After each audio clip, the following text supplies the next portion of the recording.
Today, it's the episode that everybody has been waiting for. Listeners have been clamoring for this episode. It's likely to be one of our most talked about episodes ever. Today's episode is about... Did you want to laugh, Mitch? Usually you laugh. Oh, no. I'm keeping it under control. I'm hearing what you're saying. I'm hearing the razzle dazzle. I'm here for it. I'm saying yes and today. Okay. Today's episode is about the glycemic index. Sounds pretty fun, huh? Yay! Troy, are you excited? Yeah, I'm pumped. Okay. I can already tell this is going to be our number one episode of all time. Is the glycemic index something that you had to learn about in medical school, Troy? Oh, if I did, I slept through the lecture. Okay, all right. I can't say I've given it much thought beyond that, unfortunately. All right. Well, I mean, a lot of people may have heard of the glycemic index, but not really fully understand what it means or how it can impact your health.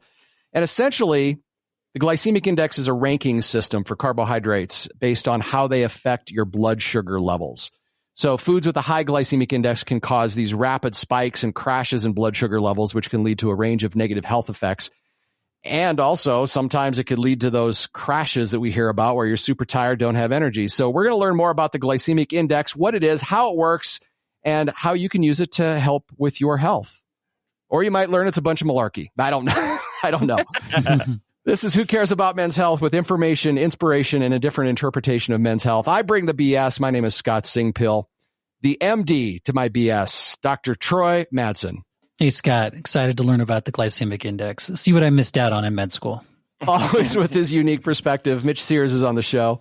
Hey, I guess I've never really actually thought about glycemic index, so I'm actually kind of curious. All right. And Thunder Jalili. He's a professor of nutrition and integrative physiology in the College of Health at University of Utah.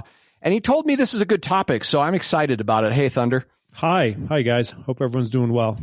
So one of the things we try to do on this show is we try to, as much as possible, make health simple, because there can be a lot of noise out there telling you need to do this, you need to do that, while also getting into the nuance when it's necessary. So my first question is the glycemic index useful for men when it comes to their health, or does it just complicate things?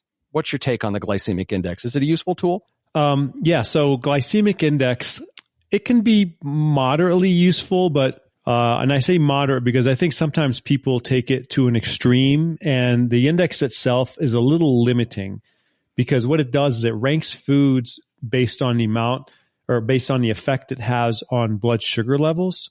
So things like, sugar and like white bread, like make insulin or make glucose levels go higher quickly, whereas something like, nuts wouldn't have as much of an effect.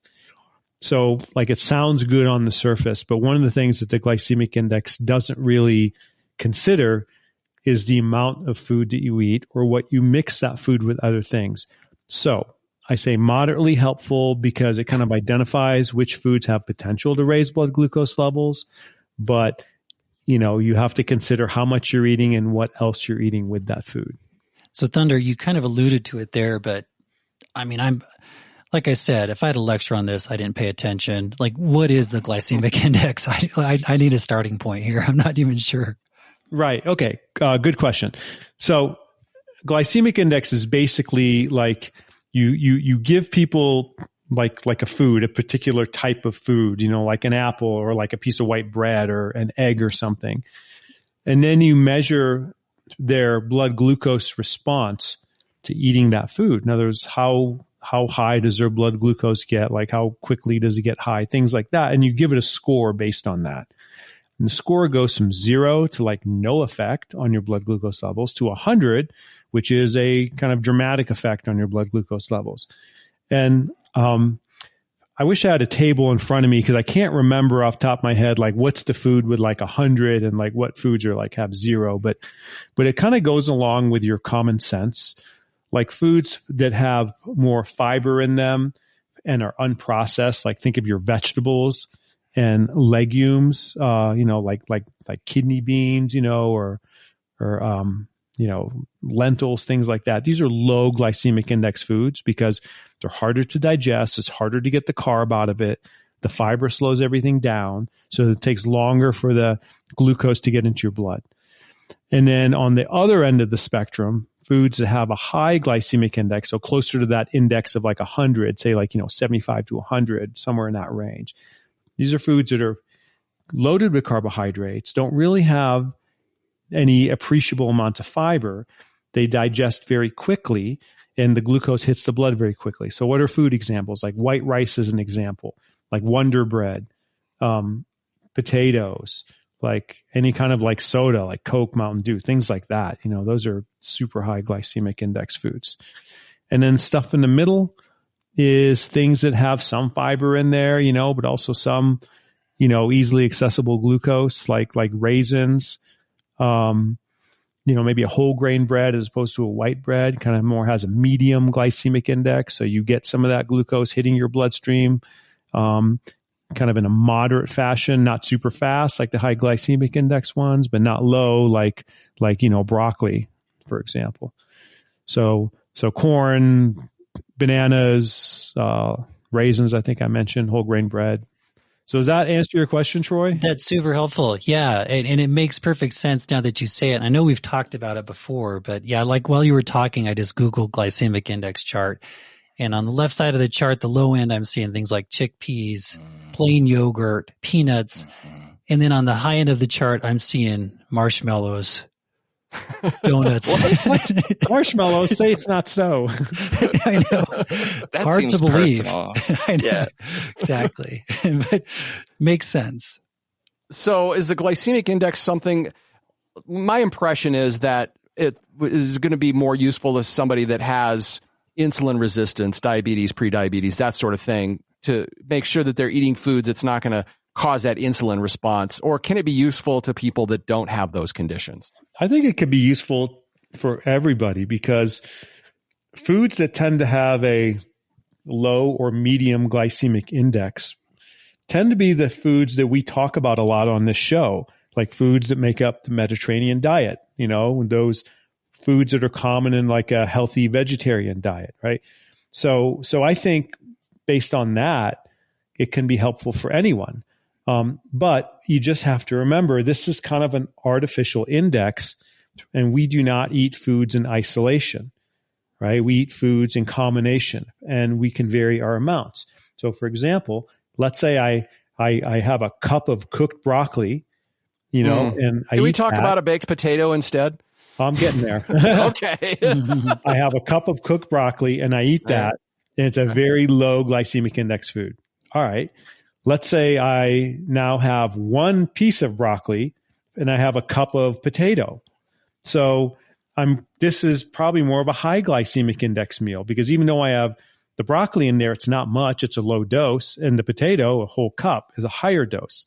So that's some of the nuance you lose when you just look at glycemic index. We don't eat just one food in isolation. We mix it.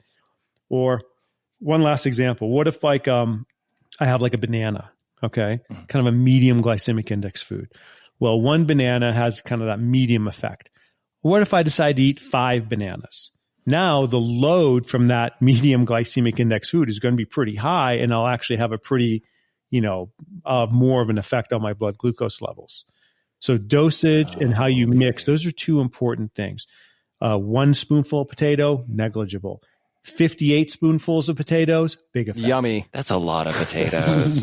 That sounds good. So let's say I love baked potatoes, Thunder. All right. That sounds this meal is going to be problematic for a lot of reasons, but let's try to focus on the glycemic index part of it. So if I'm a ranch kid, so a steak and a potato, a 6-ounce steak and a baked potato.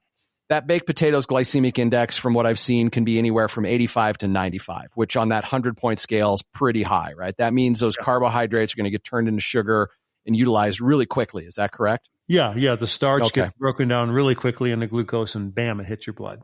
All right. But I like to put lots of butter and sour cream on my potato. Does that slow down? Does that change that glycemic index or that glycemic load? Does it slow down the way my body's going to break that down?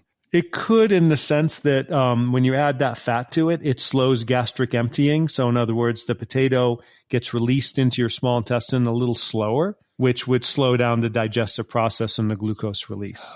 And you're throwing that steak in there, right? Yeah. So, I mean, if you're a ranch kid, I'm stunned if you have a 6-ounce steak. I always thought it'd be like much bigger. Well, I mean, I never claimed to be a manly ranch kid. It was always the worst. This is a side story. It was always the worst going into the steak restaurant because they'd have like the queen size or the king size or the bull, you know, and I was always getting like the princess size, you know, because that's all I wanted. That's all I could eat. That's right. But it was probably a more reasonable amount, really. I mean, if you're thinking about it, right? Yeah, better than the cardiologist size. Yeah. Yeah, but that affects glycemic index. Even the steak you throw in there, it takes a while to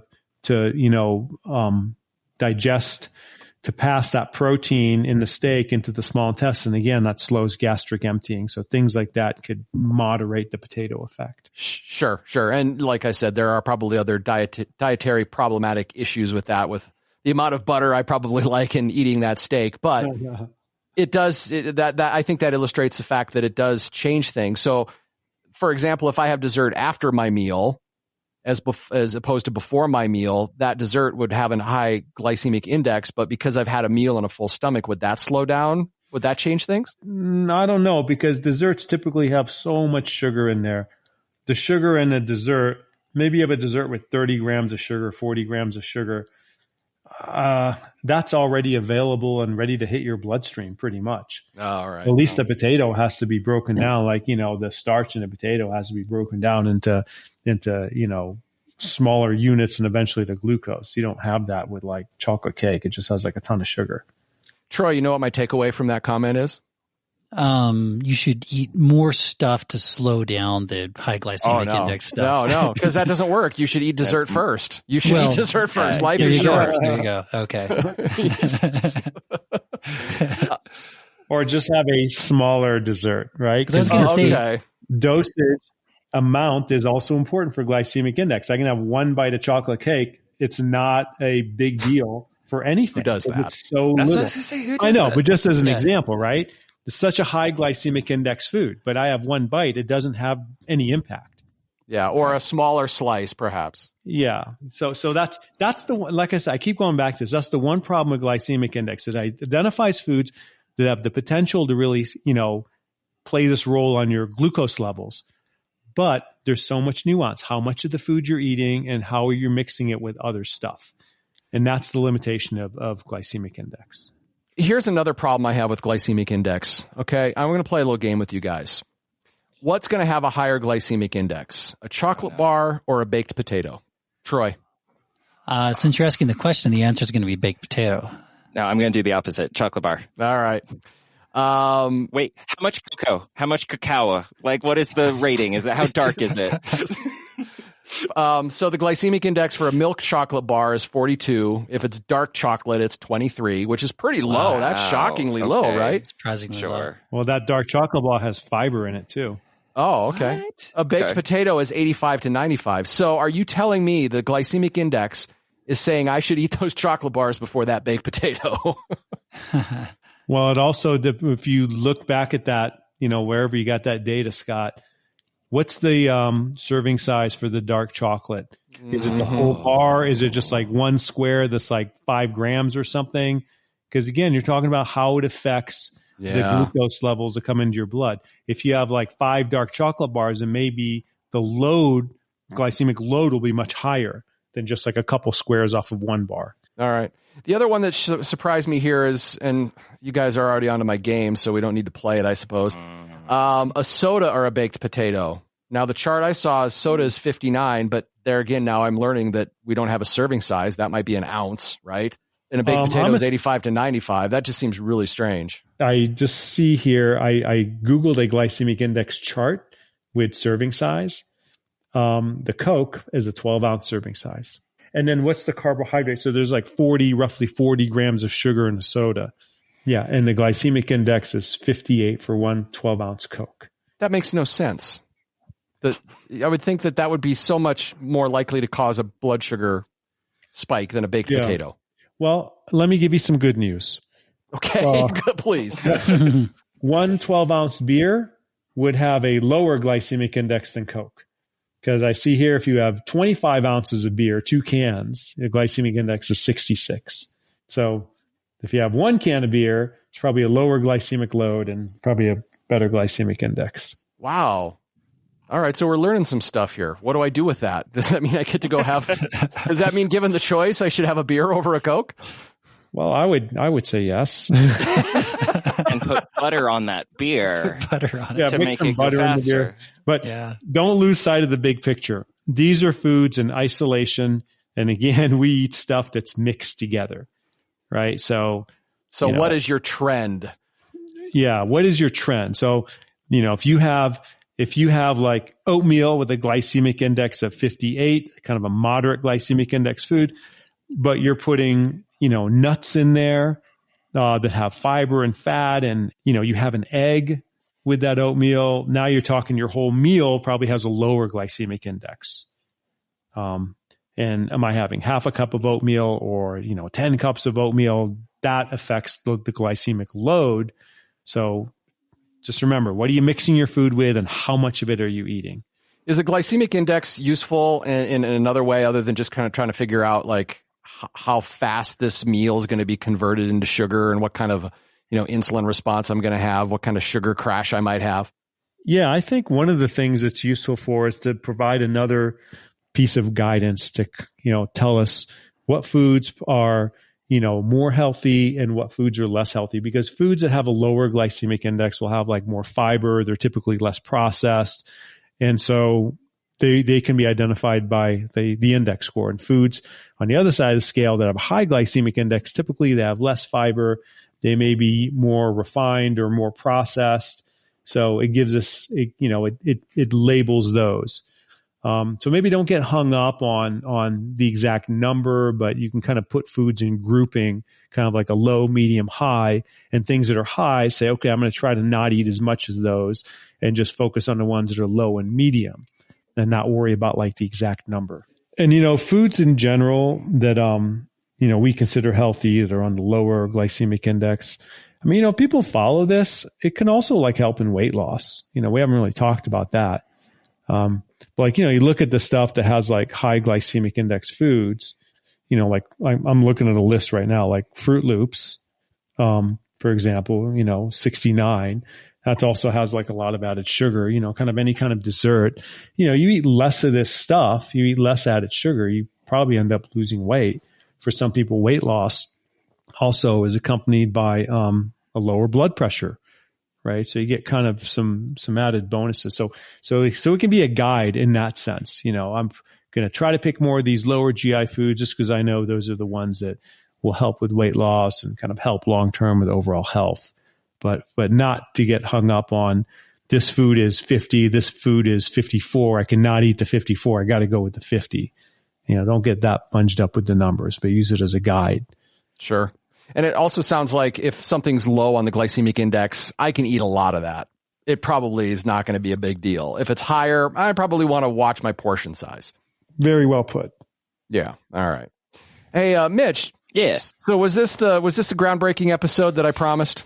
Oh, it's as someone who has like struggled with weight and nutrition in the past, like it's comforting, I guess, but also frustrating to hear like there is no simple answer.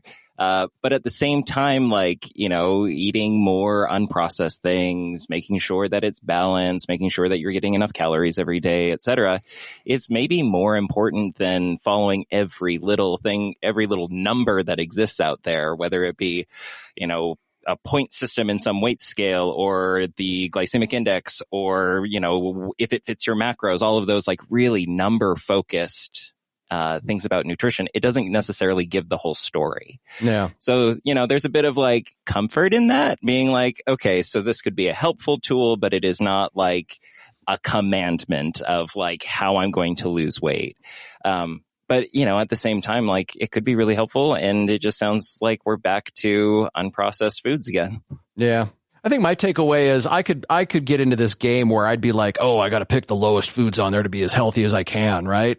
I totally could get into that game, but I think my takeaway is it's a good thing to take a look at. It's and try to focus on having a lot in the lower glycemic index in the middle and trying to have fewer calories that are coming from that upper part. I think it's just It's just another way to kind of tell how are you doing, and it doesn't have to be, you don't have to play the points game. It's just kind of a general chart of, this is going to cause less blood sugar spike. This is going to cause more. Troy, take away. I've been interested just because, looking at these charts, some of the foods did surprise me a little bit that are on the higher end. So maybe I'll think a little bit more about those foods. Like, for example, cheesy crackers. I guess it makes sense, I guess it makes sense that that's on the higher end of like glycemic index, but I might not have thought as much about that before. So that's probably my takeaway. I may think a little bit more about some of these foods that are on that higher end, but it's not going to be something I spend a ton of time changing my diet for. Cheesy crackers. Thank you for bringing that up. Of course. Yeah. And that's a great example because you have a few cheesy crackers, but you have other things, in that snack. And so you think about what you mix your high glycemic index foods with, and that lowers the overall meal glycemic index. So we can't lose sight of that. It's okay to have some of these things that are high, like watermelon, has a high glycemic index, right? Oh, sure. But that surprised me. But it's water. It's mostly water. Yeah. So the actual load that your body experiences is quite low because it's mostly water. So that's why you have to take this glycemic index with a little bit of caution, and just use it as a guide. And if you want, use it to mix your foods together so your overall load of the meal is moderate or low. But it's just, don't think of it just for that one food by itself. So you're saying marshmallows plus watermelon, not a good meal, not a good meal. Or cheesy crackers, really. Or cheesy crackers dipped in marshmallow. Yeah, a marshmallow sandwich with cheesy crackers. Not wise. Oh boy! All right, Thunder, you're our expert. Do you have any? I mean, would imagine you had any takeaways because you gave us all the information. But any takeaways from this conversation? Yeah, my takeaway is I use glycemic index as a guideline of, what foods to eat a little less of and what foods to try to emphasize. But I don't get overly hung up on it. So that's my takeaway. Have you ever experienced what we're talking about? Do you have a question about the food you eat? Have you found a diet claim on the internet that just seems too bizarre to be true and you want to know what's really going on? We would love to hear from you, and you can reach out to us via email at hello@thescoperadio.com. That's hello@thescoperadio.com. Thunder, thanks for being on the show. Yeah, it was a pleasure to be on and talk with you all. And thanks for caring about men's health.